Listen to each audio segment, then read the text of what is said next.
If you've got an apprentice, you've got two outcomes. They either become a solid, valuable, long-term member of your team, or they quietly disappear in the first year. Most of the time, it's not because they're not capable, but it's because nobody really showed them how to survive the first 12 months in the trade. Today, I'm going to walk you through how to mentor an apprentice properly with a simple framework that you can use every week. Many businesses will take the best team member, whether that be a technician, a manager, or just someone that contributes really well to the team, and place them to be the mentor. But just because they're brilliant at their job doesn't mean they're the best fit for the mentor of the apprentice. That's why the 3 A's of mentoring can help you assess who's best placed for that role. And when you use the 3A framework, you automatically become a better mentor. The 3 A's are availability, active listening, and analysis. This can look like availability, planning out your schedule for intentional training and communication time with the apprentice. Active listening, a simple, talk me through what you think is happening. Analysis, start with asking, what's the next step? What would you do differently? Then set one clear target for the rest of the week. Not only does this make the apprentice feel supported, but it keeps them on track and keeps them thinking about the next steps in their journey. Beyond the 3A framework, there's a secret 4th A, and that's autonomy. In the first month, the workplace can be intimidating, even to the most confident of apprentices. And if we give autonomy too early to anyone, this can be overwhelming, even if the apprentices aren't necessarily showing it. Instead, we want to create stability. So we want to build a schedule that everyone's comfortable with, that measures progress, but also doesn't overwhelm or overcommit too early. An example,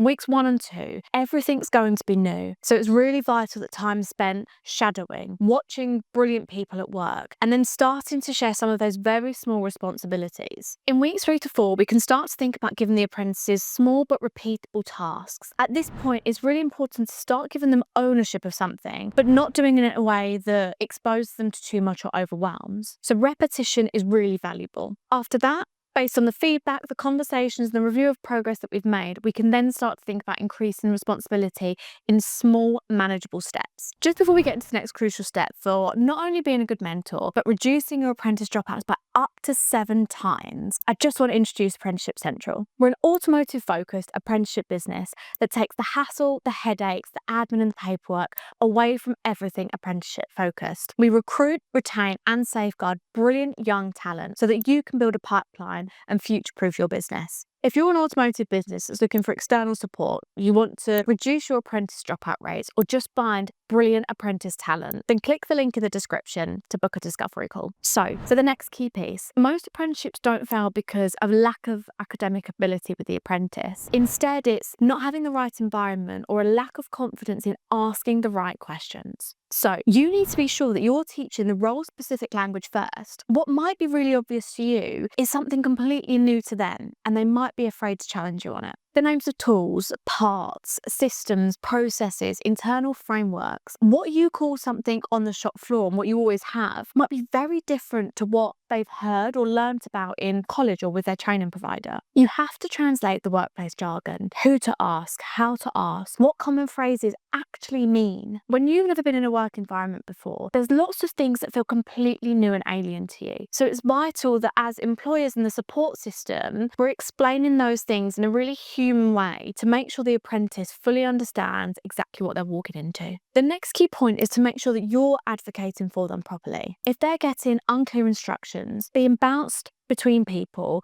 or being spoken to in a way that undermines their confidence, you step in early and calmly and create that relationship where they can really come to you with their problems. Because if you don't, the result is they bottle things up, they disengage, and ultimately they leave. Finally, and most importantly, is the feedback.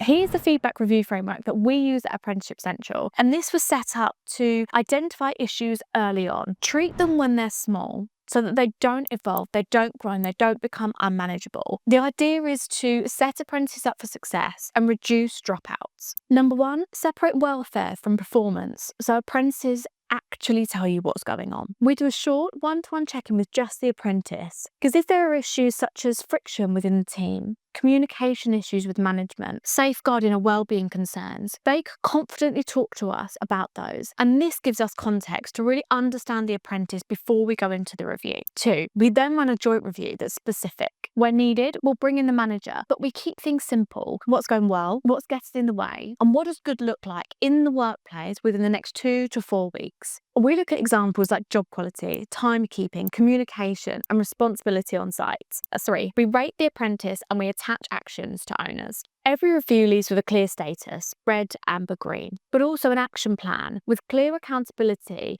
and ownership. What needs to be done, when it needs to be done by, and who's going to do it. This ensures that the apprentice has a really clear understanding of exactly what needs to happen next, but it also makes sure that the mentor and management, if needed, are all completely on the same page. 4, and this is where follow-up is the difference. We summarise it in one page, we send it to the right people, and we make sure that next check-in is in the diary before the review ends. This is a process that you can help with as a mentor, to advocating for the apprentice, giving honest and valuable feedback, and helping them see the next steps on their learning journey. There's a lot to apprenticeships, and understanding how to retain an apprentice is the difference for businesses who are building a talent pipeline and those who are seeing high dropout rates and just ticking boxes. We've created a whole video on our retain system and how to use it. Click the video here to watch.